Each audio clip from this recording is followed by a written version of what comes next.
Together, brothers, review. Yeah, that's right. That's the best we could come up with. Pretty much.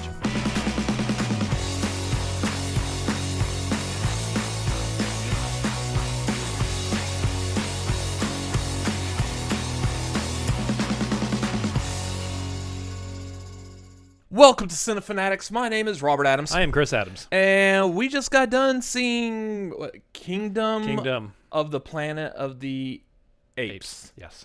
Good Lord. They are running out of classifications. We got order, phylum, genus. I mean, what other ways can we classify the Planet of the Apes is what I'm saying. Phylum of the Planet of the Apes. Phylum of the Planet of the Apes, yeah. That's the next movie. Yeah. This is going to be a spoiler-free review, so if you haven't seen it yet, welcome. You won't be spoiled here. Yeah. That's a correct statement he just said. Yeah. I enjoyed this movie. As we said in the out-of-theater reaction, I'm typically not a fan of monkey movies. And I know monkeys, apes, two different... Yeah, whatever. We're going to use the term monkey just because it's easy. And Wow. What? Wow. What possible problem could you have with that term? You're racist. It's monkeys. Never mind. Anyways, this was a really good movie. Again, typically, I'm not into these kinds of movies. I actually think this is honestly probably the first one out of this series that I've seen in the theater. Yeah, which is weird because I do like the previous three. I've never seen the original Planet of the Apes. The people in ape costumes. Correct. Never saw that. Yeah. I haven't had the pleasure of seeing the Tim Burton remake. Oh, what a pleasure it is. The enjoyment of watching What that. an absolute pleasure it is.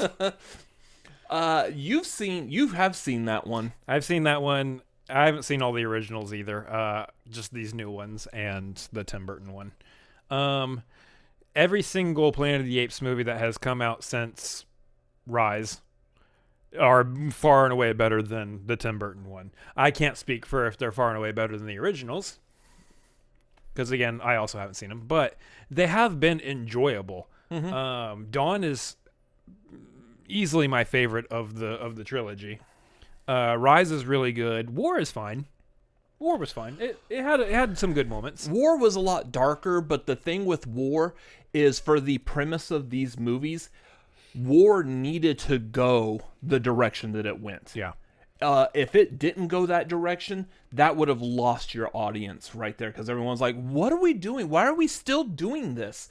It's time to move this story along, and that's exactly what War did. Yeah. And what I like about this movie is this movie reels it back in from the dark doom and gloom of War and brings it back to a new beginning. Obviously, they made this as the first of a new trilogy that fits in with the previous And it trilogy. certainly feels like it, too. Yeah, but the previous movies have always been about humans are the dominant species on the planet, and the apes are just growing smarter, and the humans' population are dwindling down. The virus is causing humans to kind of die off, essentially. Yeah, basically a giant virus. Sounds so familiar. Where have we experienced this before? Anyways, the humans were killed off by this virus, so their numbers are dwindling.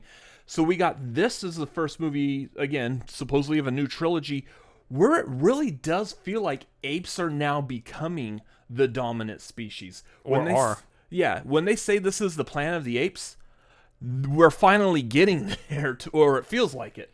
It's interesting because, the premise of this movie is that it takes place several generations after the reign of Caesar. And there are moments where it definitely feels like it, but there are also moments where it doesn't, where I don't know if there's what is the average lifespan of an ape? Or in this case, what's the average lifespan of a intelligent ape, as we see in these movies? Because I wonder how many generations and how many years actually have passed.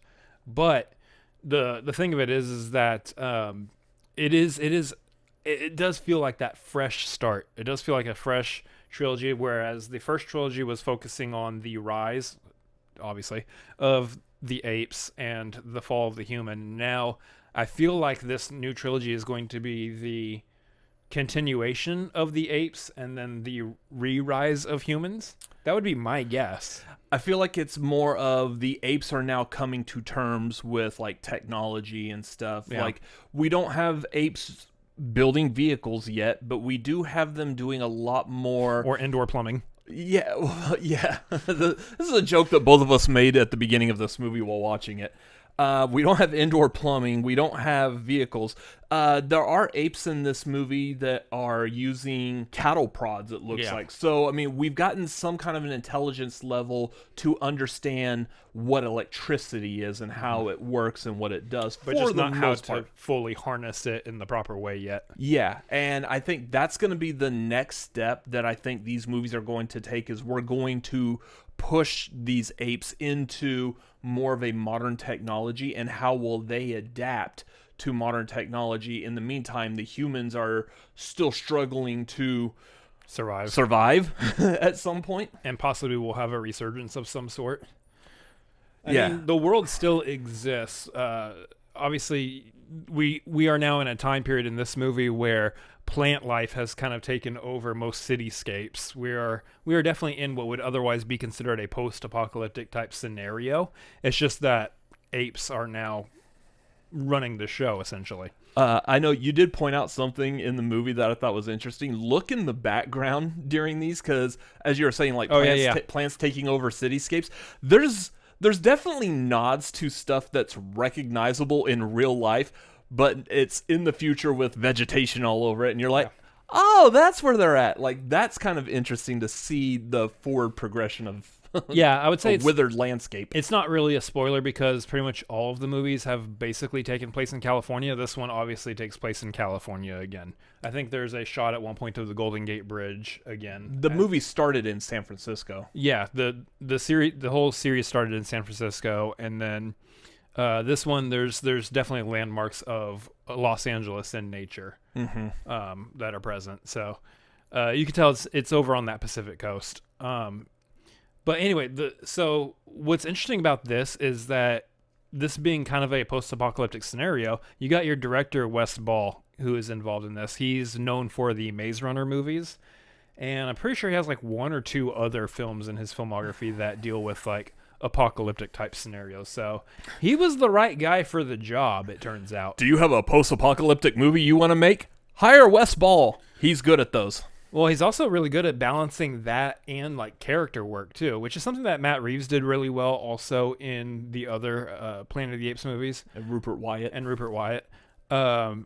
You see that again here. We got our characters Noah, who is our main ape that we're following. We've got May, who is the human, who is involved. She was really good, and apparently she's like a bit role in Gunpowder Milkshake. I think she has like some lead role in The Witcher. So I haven't seen her in anything, but I really liked her in this. Yeah, and then we got a couple of other apes here and there. Other characters being Raka, who is probably our favorite. Raka is awesome. Raka is a delight. That guy, oh man, that was a fun guy. He stole the show for me. He is my favorite ape out of this entire series. Oh yeah. Out of all 4 movies that have been out now, Raka is my favorite. Yeah. He was great. And then you've got Proximus, who is essentially our villain of this movie. You see him in the trailers. He's the one in the crown. He's the one that's having a wonderful day. It's a wonderful day. Played by Kevin Durand, which is interesting because I couldn't tell it all. No, and Kevin Durand is doing pretty well with this and Abigail. Yeah, he's doing pretty well this year so far. So good. I mean, it's good on him. He's very much what I would consider like a staple. He's very reliable. He comes in, he does the job, and he does it well. Yeah. But unfortunately, I don't think he's one of those that predominantly gets a lot of attention. No, he usually doesn't get like lead roles. He's usually always like a supporting character of some sort. He's one of those supporting characters that when you see him, you're like, this is going to be good. Yeah. I like seeing him just randomly pop up at things. It's like William Fichtner used to be in the late 90s, early 2000s. You see him pop up at something, it's going to be good. Yeah. So... yeah, I mean, Kevin Durand, I mean, he was not the reason X-Men Origins Wolverine was bad. No.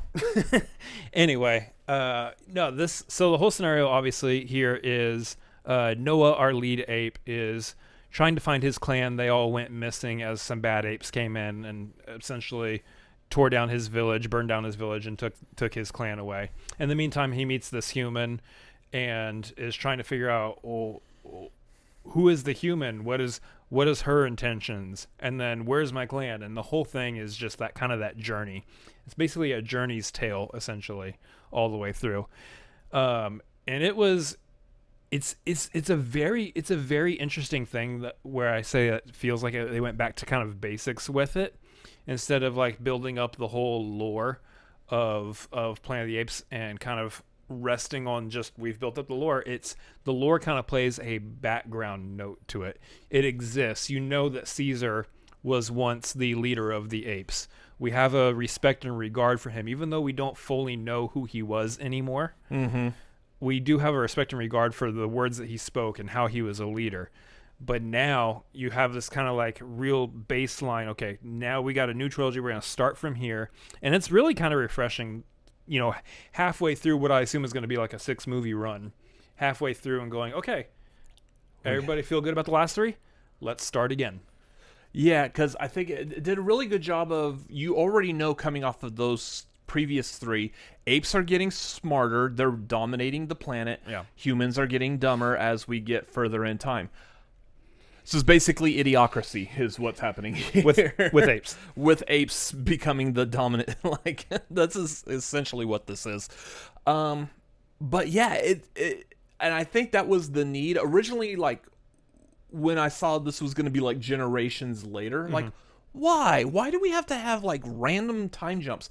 This is why, because we've already set that baseline with the previous 3 movies. Now it's time to take that baseline and put it into practice. There's no more real stories that you can tell between War and this one that would make any sense to fill in that gap. All we need to know is that humans continue to fall, apes continue to rise. You don't need another story in there. Yeah. So it does make a lot of sense for us to time jump forward, especially because now it feels like this is kind of meeting up with where Planet of the Apes originally was. That's what Give I'm or wondering. take a few things, because technically we did see Caesar's son in I believe in War. He was a very young Cornelius. Yeah, he was a very youngster, and he was like the main ape in the original Planet of the Apes. Roddy McDowell played Cornelius in that. And now, we're already past his point. Yeah, and that might be not the same Cornelius. They may have just named his son Cornelius just as a wink and nod to the fans of the originals, and they will just name another ape Cornelius again at some point, just because I'm almost certain that we're not the only people on this planet named Robert and Christopher. So I'm Chris. I don't know what you're talking about. But anyways, because of stuff like that, I feel like there is the chance, and I fully believe by the end of this trilogy, they will probably do that. The final movie in this trilogy will probably be basically a retelling of the original, like, 1968 Planet of the Apes. That's true. I do happen to wonder when Charlton Heston's going to show up.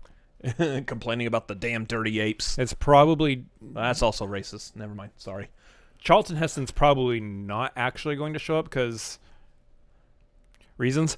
But his character will show up. They'll probably go through like that same storyline, which would make sense. There is a hint in this movie about what's out there beyond the planet itself. So they do a lot of like winks and nods to space and everything that space is. I think like logically that would be one of the stories that they need to tell is let's have humans coming from out of nowhere, the past, and show up in this present future thinking they are on a completely different planet. It would be interesting. I want to see that now that with the direction that these are going, and I think that would be very interesting, and that will actually make me want to go back and watch the originals. It would be interesting because I feel like these are more based in a kind of a realistic scenario wherein time travel isn't a thing that's possible.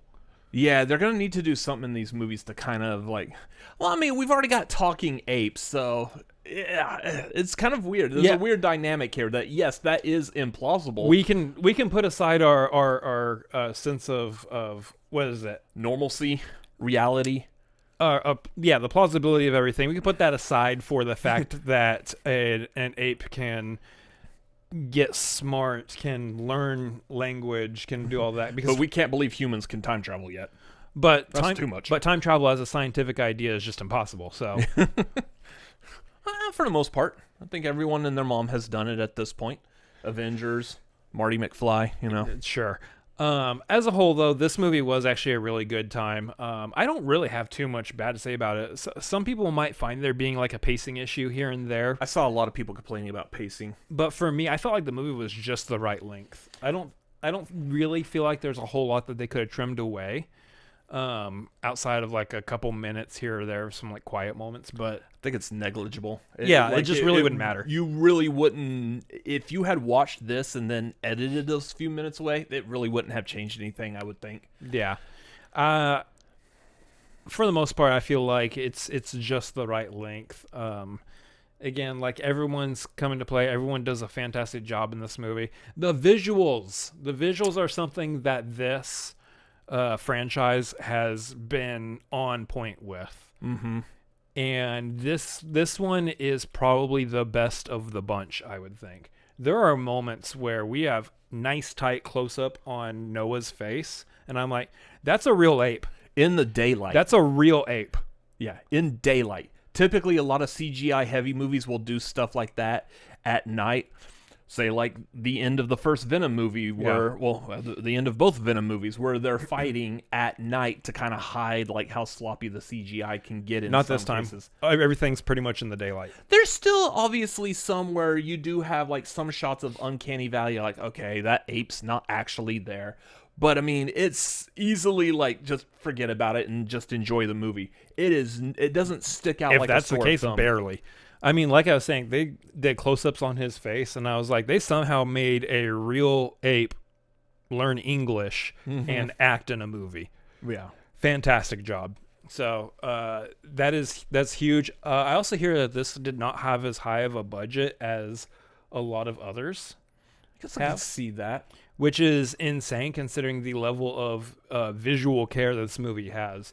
So it just goes to show that if you work your budget correctly in these movies, you can allocate the funds to the right places and get a great looking product out of it still. Yeah, you also don't have like major star power in this movie. I actually think probably like the biggest name in this was William H. Macy. Oh, yeah. Yeah, and his character Trevathan. It's like Trevor and Nathan combined. They're like, yeah, my name's Trevathan. I'm like, of course it is. Sure. Whatever. No one has regular names in this movie. Except Noah. Well, I mean, I guess it's a biblical name. Not spelled the same, apparently, according to Wikipedia, but whatever. But yeah. So as far as the movie goes as a whole, I really enjoyed it. Yeah, I think this is a good step in the right direction for this series, which has already been making excellent steps in the right direction for 3 movies now. Now the 4th. I say this because again, I'm not a huge fan of like monkey movies, and Apes. Even though I liked the previous 3, even before going to see this one, I'm like, okay, it's gonna be like a 2-hour and 20-minute long monkey movie. These movies got me interested in Apes. And after watching this movie, I'm like, I'm really glad I watched that. That was a good movie. I enjoyed it. Actively looking forward to 2 more movies. Yeah. Which has not actually been confirmed, by the way, but I feel like it will happen. Yeah, like the positive word of mouth on this one so far, coming from like the premiere tonight, is like the wide opening showings. Everything seems to be pretty good with it so far, so very likely, especially because this is being done by Disney in 20th Century, they're going to make more. Yeah. They're definitely going to make more. And I'm eager for it. I'm kind of hoping like they get Wes Ball back for these. I mean, you might as well. Why not? He did a really good job, so I'm trying to think if there was anything else on this. I think we covered most everything. 8.5. 8.5 stars. Yeah, I'm gonna go ahead and give this. I'll go ahead and give this 8 stars. 8 out of 10 sounds good. Highly recommend. Definitely go see it in the theater. It looks amazing. It's a fun time. It is just a great kick back and relax and enjoy a movie. Yep. Anyways, that's going to do it for this review. What did you think of the review or the movie itself? Let us know down below in the comments while you're down there. Make sure you hit the like button and subscribe. Follow us on social media. We're at the Cinefanatics on Twitter, Instagram, TikTok. And also, you can follow me at RCA Reacts on Twitter, Instagram, TikTok, Letterboxd, and youtube.com/@RCA You need to stop being in so many places. You can follow me at Chris Adams MLP on Twitter, Instagram, Letterboxd, and twitch.tv/Chris Adams MLP. You're in the same exact spaces, only Nope. Twitch instead of YouTube. I'm not actively promoting my TikTok because I haven't done anything with it. I haven't either, but anyways, we'll bicker off camera. You can continue to watch other YouTube videos, like some more from ours if you subscribe. Anyways, that's going to do it for this video. Thank you for watching. I very much appreciate each and every view we get. We will see you on the next video. Laters. More ape references. Monkey movie. Monkey. Ape. Apes.